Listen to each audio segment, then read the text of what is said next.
Dahil tapos ng ating mga trabaho and mag-nail polish na naman ako.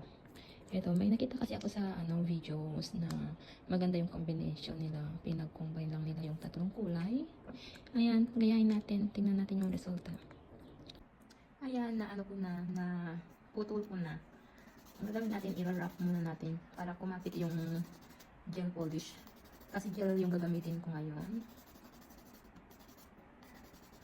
Yan, mula nun na na-discover ko na mas okay sa akin yung gel polish. Gel polish na yung ginagamit ko kaysa sa normal na nail polish. Pwede nyo naman hindi i-rough, kasi nga lang, mas mabilis lang siyang matanggal. Pero pag i-rough nyo kasi siya, dumidikit siya, at nagtatagal yung gel polish. Mas matagal, mas makapit siya, mas matagal din matanggal. Kailangan mo din ng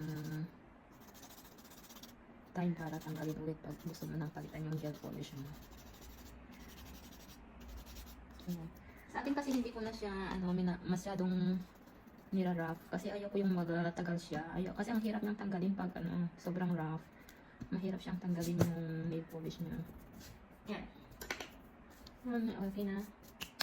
And then lang tayo, experiment.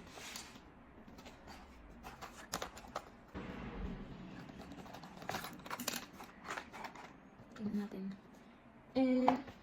Kalimutan ko. Ito pala, kailangan ng UV light. UV light yung tawag doon. Pag gel polish kasi, kailangan ito. Ang cure niya. Yan, nilagyan ko lang ng isang ganito.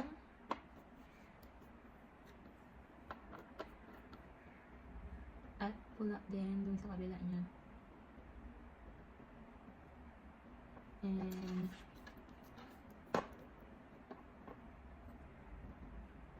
green. Parang ganito siya.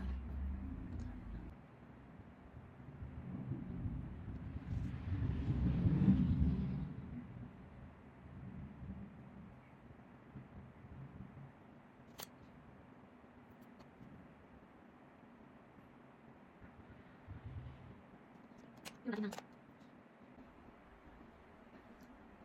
Ganito siya. Parang marble. Hindi ko alam kung maganda ba siya. So, ganito siya. Ipagpatuloy ko lang.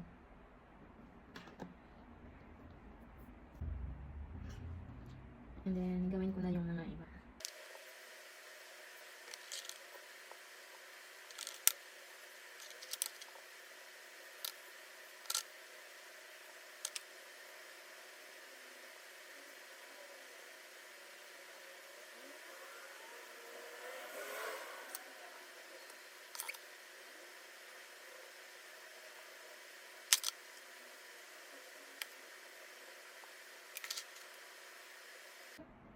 Okay na siya.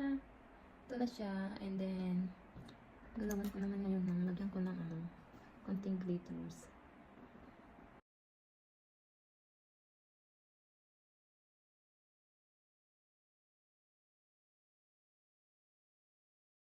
And ngayon, lagyan natin ng top coat.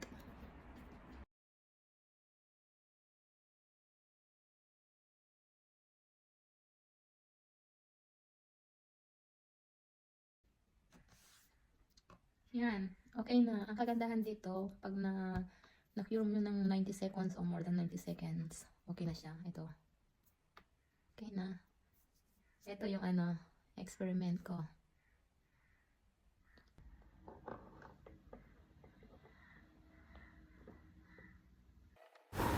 Ngayon, gagawin ko na naman yung sa kabila.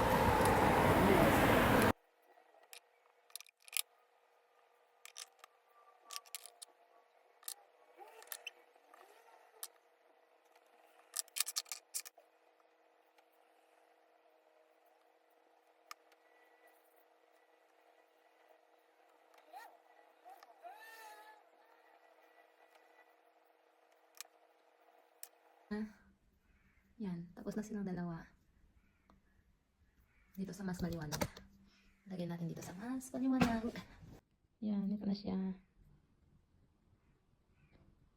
Chinor ko lang yung nail ko. Sa kabila naman, yeah. Not bad, not bad. Okay naman. Tricolor. Parang ano siya, marble. Red, green, and parang maroon. Magkaiba yun pag pag maliwanag sa madilim. Parang red siya pag maliwanag. Pero pag madilim, parang more in blue. Ganda din naman.